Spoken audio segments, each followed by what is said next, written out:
Aló, aló, aló. Aló, aló. ¿Escuchas? No está sonando. Aló, aló, aló. Aló, 1, 2, 3, nada. 1, 2, 3. ¿Se escucha? No. No está. ¿Está prendido?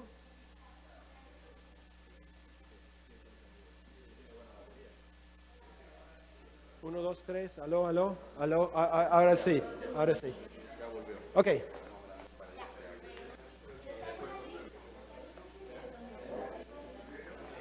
Ok, hermanos rebeldes.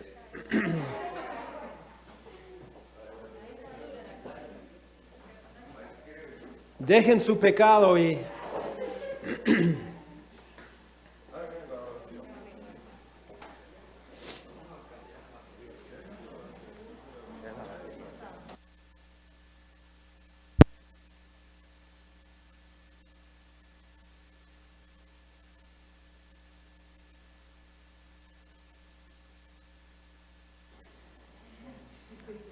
gracias. No sé. Ok. Vamos a tocar un nuevo tema que nos va a ocupar hasta el final de esta parte del curso. Probablemente no vamos a poder hacer todo lo que está en el libro desde la página donde están hasta el final, pero vamos a hacer las cosas más prácticas, más relevantes y vamos a hacerlos bien. Ok, hay un refrán que es muy común en los negocios. Dice, en los negocios lo que cuenta no es lo que sabes, sino a quien conoces. ¿Han escuchado eso? Entonces, siempre es bueno tener buenos contactos, ¿no? Bueno, en la vida cristiana o en Cristo, lo que cuenta no es lo que sabes, sino a quien conoces. Es la misma idea, básicamente.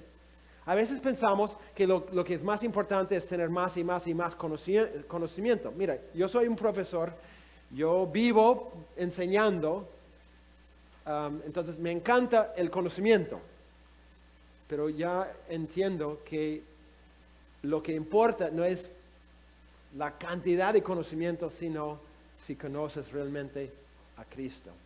Esa es la idea central.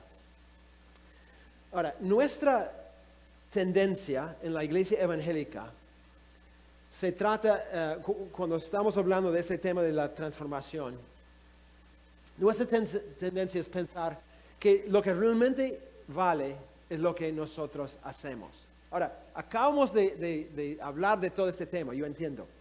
No obstante, en la práctica, cuando nosotros apretamos el botón de volver a los settings de la computadora original, el default mode en inglés, no sé cómo se dice en español, pero volvemos a un énfasis netamente en la importancia de lo que hacemos nosotros. Entonces, a veces tendemos a pensar que cuanto más compromiso tengo, más santo seré.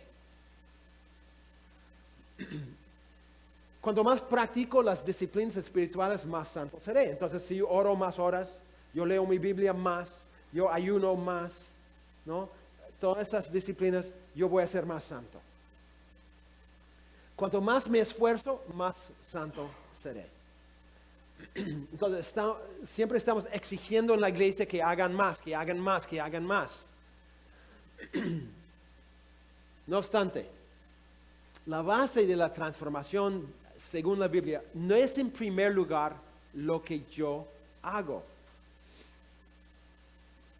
sino lo que Cristo ha hecho por mí.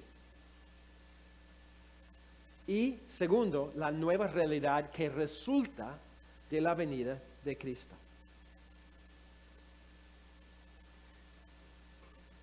Es decir, nosotros solemos pensar, que si yo me esfuerzo más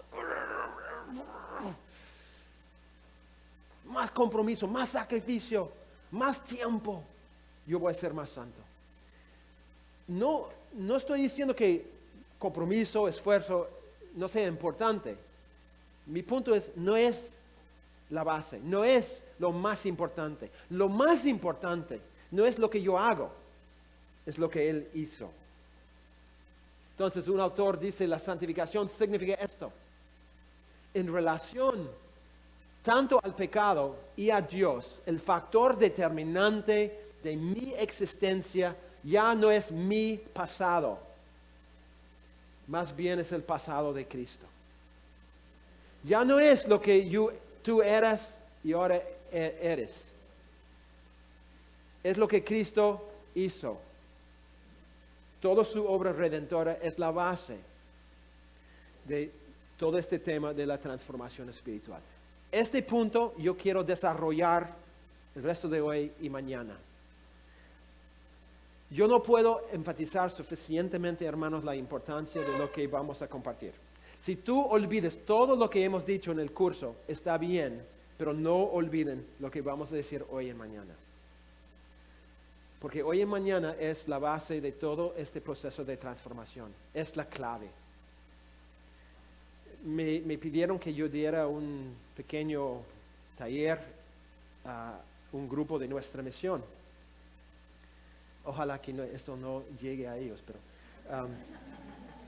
yo no quería hacerlo, porque querían que yo diera un tallercito de 1 hora. Y yo decía, no, porque si yo doy algo en 1 hora, tengo que olvidar toda esta parte. Y esta parte, sin esta parte, todo el proceso de transformación no tiene sentido. No tiene sentido. Esta es la parte que da sentido a todo lo que hemos hablado y vamos a hablar en el segundo curso. Todo eso depende de lo que vamos a compartir ahora. Ahora, para entender esto, tenemos que volver al inicio. Tenemos que recordar los momentos más decisivos en la historia. Y tenemos que empezar con la caída.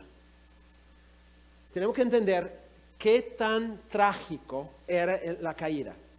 Destruyó todo. Por eso Pablo dice, la creación fue sujetada a vanidad y que toda la creación gime a una y a una está con dolores de parto hasta ahora.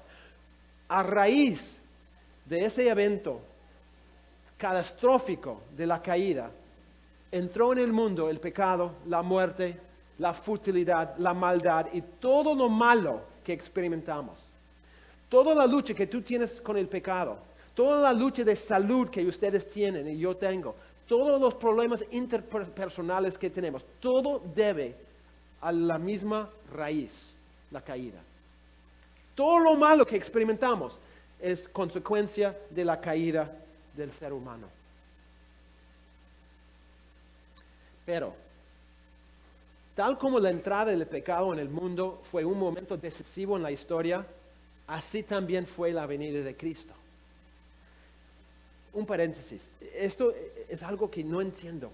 En la iglesia evangélica enfocamos la caída, reconocemos el daño que hizo la caída, pero no reconocemos lo que pasó realmente con la llegada de Cristo. Enfocamos el hecho de que Cristo murió por mí y que yo soy una nueva persona y tengo mis pecados perdonados, pero no reconocemos lo que esto significó para toda la historia. Tal como la caída era un momento decisivo para la historia, así también la venida de Cristo.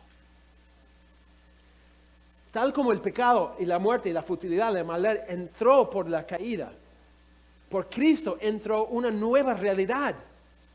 Perdón, vida eterna, esperanza, una nueva creación. Todo esto se inauguró a raíz de la llegada y la obra redentora de Cristo. Nosotros vivimos en una realidad netamente diferente por la llegada de Cristo.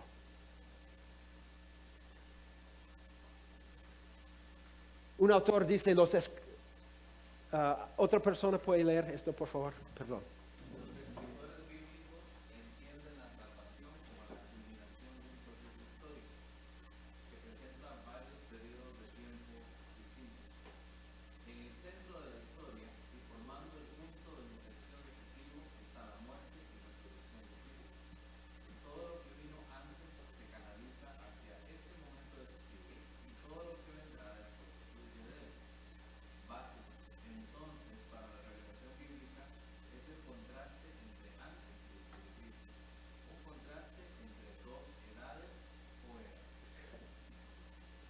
En otras palabras, cuando tú lees la Biblia desde ahora en adelante, tú tienes que leer la Biblia diferente. Tú tienes que leer la Biblia pensando en el antes, el punto de reflexión de toda la historia y el después. El antes es toda la vida sin Cristo.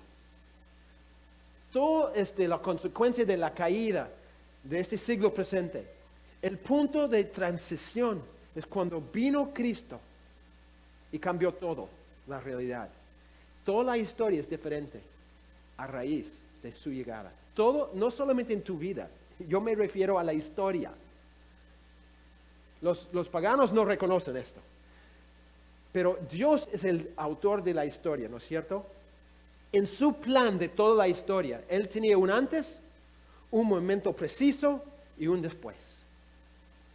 Y Él envió a Jesús en el momento preciso de la historia para hacer una transición en toda la historia. Todo cambió a raíz de su llegada. No solamente para ti, sino para toda la historia y todo ser humano, toda la creación, todo ha cambiado a raíz de esto. Un autor dice, es el gran final, ha comenzado ahora de verdad. La gente dice, estamos esperando los últimos tiempos. Yo creo que estamos viviendo los últimos tiempos. Sí estamos viviendo los últimos tiempos. No porque lo que está pasando afuera, porque la Biblia misma dice que desde el tiempo de Cristo empezó el tiempo final. Los últimos tiempos empezaron cuando Cristo llegó. El final de ese eón o esta edad o este siglo y el comienzo de otro periodo mundial empezó con la llegada de Cristo. Esa es la certeza nueva y abrumadora de que en el Salvador crucificado y resucitado ha llegado el gran punto de transición en todos los tiempos de Dios. Las cosas viejas pasaron y aquí son hechas nuevas. Tú tomas eso como algo personal. Pablo no tenía en mente algo personal, él tenía en mente la historia de que con la llegada de Cristo las cosas viejas pasaron. Han llegado nuevas cosas, una nueva realidad. Lo que en tiempos muy antiguos había sido dado y prometido por Dios, pero que seguía oculto, ahora se ha manifestado, ha salido a la luz. Entonces todo es nuevo ahora porque Cristo llegó. La presencia de Cristo en el mundo marca una nueva etapa en la historia y resulta en una nueva realidad para los cristianos. ¿En qué consiste esta nueva realidad? Eso vamos a ver más adelante. Pero puedes dar por cierto que tú experimentas, vives dentro de una nueva realidad. Todo es diferente para ti como consecuencia de lo que Cristo hizo. Voy a cortar esta parte un poquito. Pablo en Gálatas 4, 1 al 7 pone la mesa para explicar esa transición en la historia. Pablo habla de lo que era la realidad después, o antes, y lo que es la realidad después. Él dice, ahora también digo, entre tanto que el heredero es niño, en nada difiere del esclavo, aunque es señor de todo, sino que está bajo tutores y curadores hasta el tiempo señalado por el padre. En otras palabras, Pablo usa una ilustración y dice, mira, en una familia que tiene plata, el niño que nace en la casa, que crece en la casa, es igual a un esclavo mientras es niño. ¿Por qué? Porque no tiene libertad, es dueño de todo, porque es heredero de todo, toda la fortuna del padre, pero no puede disfrutar de nada de eso. ¿Por qué? No es su tiempo. Entonces, tiene que vivir bajo tutores, ¿no? Un ayo, Pablo habla del ayo, era un esclavo que llevaba al colegio, llevaba a la casa, lo guiaba, lo protegía, lo enseñaba en casa. Pablo dice, el chico, aunque rico, heredero de todo, es como un esclavo en casa.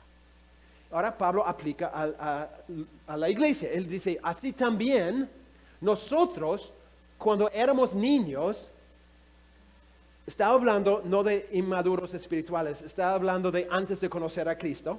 en la historia, dice, cuando éramos niños estábamos en esclavitud bajo los rudimentos del mundo. ¿Ok? O sea, antes de la venida de Cristo, dice, éramos niños. Tal como ese niño de dinero en su casa era heredero de todo, pero no tenía el derecho de tener esa herencia. Vivía bajo esclavos, autoridad de otros. Dice, nosotros igual. Pero, verso 4, cuando vino el cumplimiento del tiempo, o sea, el tiempo del Padre, que él menciona más arriba, Dios envió a su Hijo, nacido de mujer y nacido bajo la ley, para que redimiese a los que estaban bajo la ley, a fin de que recibiésemos la adopción de hijos. Y por cuanto sois hijos, Dios envió a vuestros corazones el Espíritu de su Hijo, el cual clama, Abba Padre. Así que ya no eres esclavo, como hijo, sino hijo. Y hijo también heredero de Dios y por medio de Cristo. ¿Ven la comparación que él hace entre los gentiles y los judíos? Por un lado, antes de conocer a Cristo, antes de la llegada de Cristo, tenían que vivir bajo la autoridad de otros. Pero él dice, vino el cumplimiento del tiempo, el tiempo del Padre. Cristo vino y cambió toda la realidad. Ya no es un esclavo, el niño, sino heredero. Ha sido adoptado como hijo. Y todo lo prometido ahora tiene. Ya es suyo. Y dice, igualmente con nosotros. La llegada de Cristo cambió nuestra realidad. Ya no vivimos bajo los rudimentos del mundo. Ya no vivimos bajo la ley.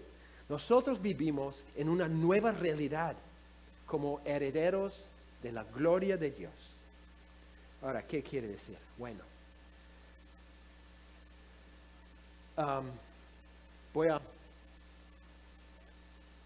otro texto que dice la misma cosa.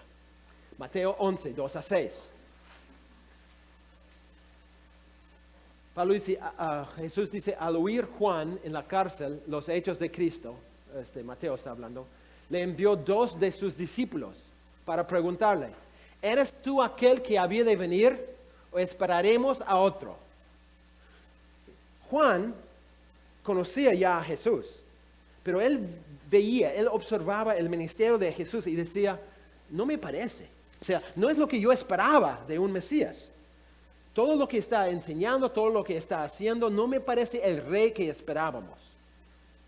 ¿Cuál es la respuesta de Jesús? Respondiendo Jesús le dijo, id y haced saber a Juan las cosas que oís y veís. Los ciegos ven, los cojos andan, los leprosos son limpiados, los sordos oyen, los muertos son resucitados y a los pobres es anunciado el evangelio y bienaventurado es el que no hay tropiezo en mí. ¿Por qué dudaba Juan? Porque Jesús no cabía dentro de las expectativas principales de los judíos para el Mesías. Era una clase de Mesías totalmente para él equivocada. Juan decía, no puede ser. No es lo que yo esperaba. ¿Cuál es la respuesta de Jesús? Jesús está diciendo, ¿no te acuerdas de Isaías 35, de Isaías 61? ¿No te acuerdas de todas las profecías? Cuando la edad mesiánica llega, va a haber libertad para todos. Todos los marginados, todos los pobres, todos los necesitados van a recibir lo que necesitan. Mira lo que estoy haciendo. Es evidencia de que la edad mesiánica ya llegó. Lo que él está diciendo, ¿se acuerdan? Cuando hablamos de las dos etapas de tiempo de los judíos, el siglo presente y el siglo venidero, ellos dijeron, el cambio de este siglo presente a un siglo venidero dependía de 3 promesas. 3 promesas. Y aquí están. En el tiempo antes, era un tiempo de promesa. Un tiempo de promesa. Las 3 promesas principales, aunque había varias promesas más, las 3 principales eran la promesa del reino de Dios. Se iba a inaugurar el Mesías y el derramamiento del Espíritu Santo. Ellos sabían que cuando se cumplan esas tres promesas, el siglo presente termina y el siglo venidero empieza. Entonces, ¿cuál era la realidad de la gente en ese entonces? El tiempo antes de Cristo. Su realidad era, ellos vivían en este siglo presente. Un tiempo de injusticia, oscuridad, contaminación, problemas, sufrimiento, persecución, etc. Ellos vivían bajo el pacto antiguo, el pacto mosaico, la ley. Y ellos experimentaban la creación bajo futilidad. Eso era su realidad. Viene Cristo, Gálatas 4:4, en el cumplimiento de tiempo, el momento preciso, viene Cristo y cambia toda la realidad. ¿Cuál es la realidad ahora para nosotros que estamos en Cristo? Nuestra realidad es de cumplimiento. ¿Por qué? Bueno, disfrutamos el hecho de que el reino de Dios se inauguró. ¿Quién era el rey? Jesús. Cuando Él llega, el reino llega, porque el reino no se trata de un lugar, el reino es el dominio, la autoridad activa de Jesús. En Jesús, el reino de Dios se inaugura. Por eso, ¿se acuerdan lo que Jesús estaba echando fuera demonios, ¿no? Y la gente decía, ¿qué está pasando acá? Y Jesús dice, si yo, por el dedo de Dios, echo fuera demonios, ¿qué quiere decir? Significa que el reino de Dios ha llegado. Está en medio de ustedes. Cuando el rey está ahí, el reino está ahí. Y eso es lo que Jesús estaba diciendo. Segundo, el Mesías vino. Era la segunda promesa. Y Jesús, Mesías, Él llegó. Y tercero, el Espíritu Santo vino. ¿Cuándo? Ok, pero el momento cuando el Espíritu Santo llegó para todo. Pentecostés. Nosotros tomamos Pentecostés por lo general como un evento personal. Yo tengo que ser bautizado en el Espíritu Santo. El bautizo del Espíritu Santo no es una experiencia personal. El bautismo en el Espíritu es una experiencia histórica redentora. Es como la cruz. Tú ves todos los eventos históricos redentores, como por ejemplo la cruz, la sepultura, la resurrección, la ascensión y el derramamiento del Espíritu Santo. Es un cumplimiento de una promesa antigua. Dios decía, yo voy a derramar de mi Espíritu sobre todo el pueblo. Y lo cumplió el día de Pentecostés. Cumplió las tres promesas. Entonces, el siglo venidero, el siglo presente termina. El siglo presente empieza. Vamos a hablar que no es exactamente así. Y vamos a hablar más adelante de por qué. ¿Cuál es la realidad, la nueva realidad para los que están en Cristo? El siglo venidero. Somos parte no del siglo presente, sino del siglo venidero. Tú dices, ¿cómo puede ser? Vamos a ver. Segundo, vivimos bajo un nuevo pacto, un nuevo acuerdo, una, entre comillas, nueva ley. Y la nueva creación ha sido inaugurada. Ahora estás pensando, ya yo sé que ese gringo está totalmente loco. Porque no parece que la nueva creación ha sido inaugurada. Vamos a ver que sí, ha sido inaugurada. Ok, para que estén más tranquilos. Entiendo que todas esas promesas no se han cumplido completamente. Por eso dice, disfrute y esperanza. Nosotros experimentamos una nueva realidad. Todo el cumplimiento de todas las promesas de Dios es una realidad, aunque no parezca. Sin embargo, no experimentamos en su plenitud todas esas cosas. ¿Por qué? Porque aunque este siglo presente terminó, sigue en pie. Y aunque el siglo venidero empezó, todavía no llega en su plenitud. Es lo que se llama el ya y el todavía no. Y eso vamos a ver mañana, más adelante. El punto que quiero que ustedes agarren con todos sus corazones es que nosotros, por estar en Cristo, vivimos una nueva realidad. Esta es nuestra realidad. Esta. Ya no esta. ¿Por qué?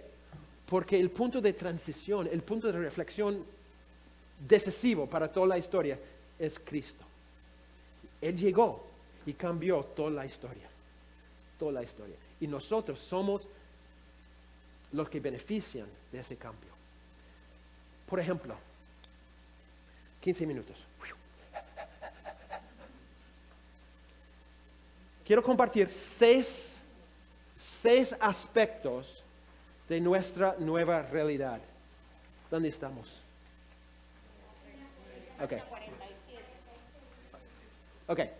6 aspectos de nuestra nueva realidad. Aquí es donde se hace práctico. Van a ver cosas increíbles en esta parte de nuestra nueva realidad. Ok, primera cosa, nuestro contexto. ¿Cuál es nuestro contexto? Antes, nuestro contexto era esclavos al reino de este siglo presente. Eso era nuestra realidad. Pero ahora en Cristo, liberados por la muerte de Cristo. Vimos algo de esto ayer. Como vimos, Pablo dice en Gálatas 1, 3 y 4, gracia y paz sean a vosotros de Dios el Padre y de nuestro Señor Jesucristo, el cual se dio a sí mismo por nuestros pecados para librarnos de este siglo presente malo, conforme a la voluntad de nuestro Dios y Padre. Ahora, tú tienes 2 opciones. Tú puedes creer o no creer lo que Pablo dice acá. Estoy diciéndote, como Pablo nos dice, que no debemos vivir según nuestra experiencia, sino según lo que es verdad. Si tú vives por lo que ves y no por fe, tú vas a decir, esto es una mentira. Es una mentira. Yo no soy libre de este siglo presente, porque todos los días yo vivo bajo la mugre y la tiranía de este siglo presente. Y entiendo tu experiencia, yo tengo la misma experiencia. Pero no es mi realidad. Mi realidad ante Dios es que yo he sido liberado. Yo no tengo que ser un esclavo. No tengo que rendirme ante todos los deseos, todas las filosofías, todas las ideas de este siglo presente. Cristo me liberó. Cuando Él murió en la cruz por mis pecados, Él destronó a este presente siglo malo y puso un nuevo rey sobre el trono. Y yo soy libre. La clave ahora es reconocer eso y empezar a vivir lo que es verdad.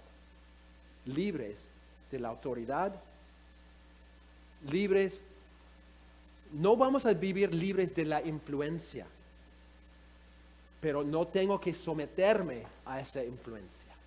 La influencia está ahí por todos lados de este siglo presente, pero no tiene el derecho sobre mí. Yo puedo decir no. Gálatas 6:14, pero lejos esté de mí gloriarme sino en la cruz de nuestro Señor Jesucristo, por quien el mundo me ha crucificado a mí y yo al mundo. Hablamos de esto ya.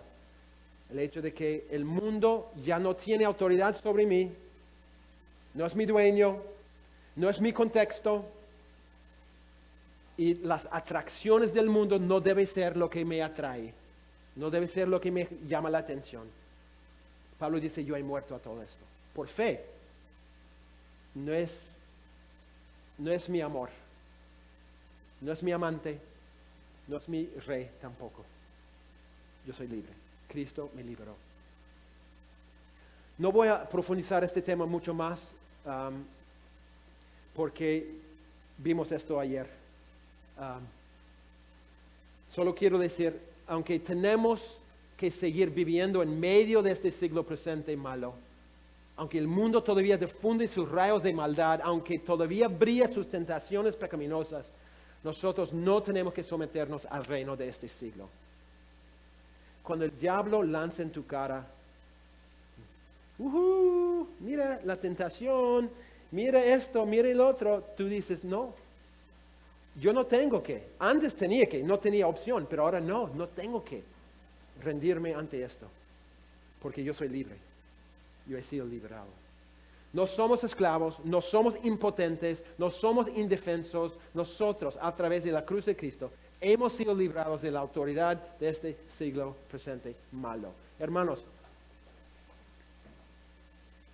reflexionen día tras día sobre esta verdad. No lo creemos. Yo entiendo. Ahorita ustedes no me creen. Porque están pensando en su experiencia, están pensando en lo que se ve todos los días en Panamá, en las calles, en los buses, en la casa, en todos los lugares. Y tú dices, es una mentira. No van a decirlo porque son creyentes, pero en el corazón de corazones no me crean. Solo digo, mediten sobre estos dos textos en Gálatas y lo que significa. Este siglo presente, aunque yo transito los caminos de este siglo presente, no pertenezco a este mundo y esto no es mi autoridad. Yo tengo otra constitución, con otras leyes, con otro gobierno, con otro rey. Y eso es lo que me tiene que guiar. Y cuando este mundo dice, no, tú eres un ciudadano de este mundo, yo digo, no. ¿Quieres ver mi pasaporte? Mi pasaporte dice que yo soy de otro mundo. Ahí tengo mi ciudadanía. Ese es mi contexto, esa es mi realidad. Si vivo consecuente o no es otra cosa, pero no es mi realidad. Yo soy libre y tú también.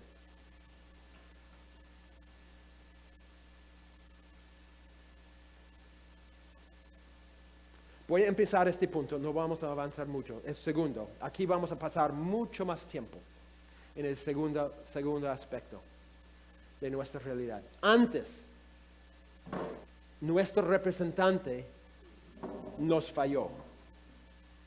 Vivíamos en Adán, pero ahora tenemos un nuevo representante que nunca falla. Vivimos en Cristo.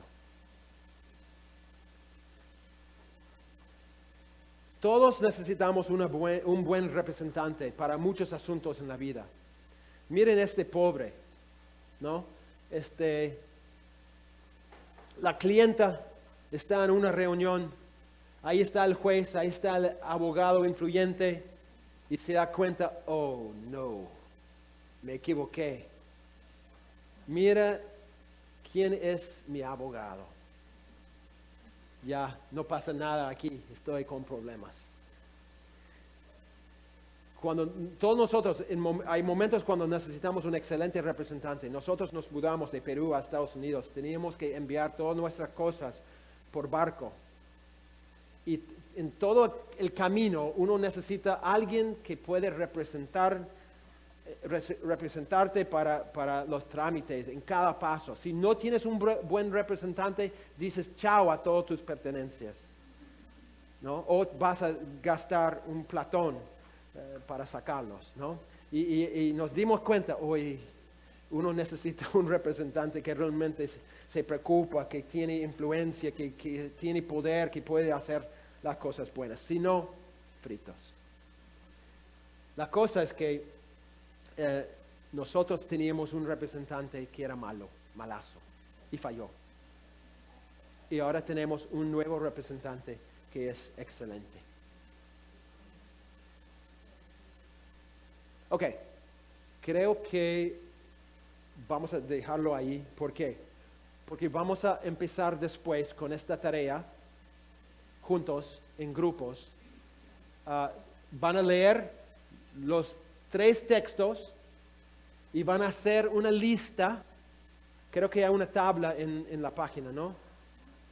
Una lista de cómo Pablo describe los 2 representantes. En los 3 pasajes, Él da características y consecuencias de los 2 representantes. Entonces, en la mesa van a leer los 3 pasajes y hacer una lista de los las distintas cosas que Él dice en cuanto a los diferentes representantes. Ok, vamos a almorzar, es una nueva realidad. Vamos a la mesa.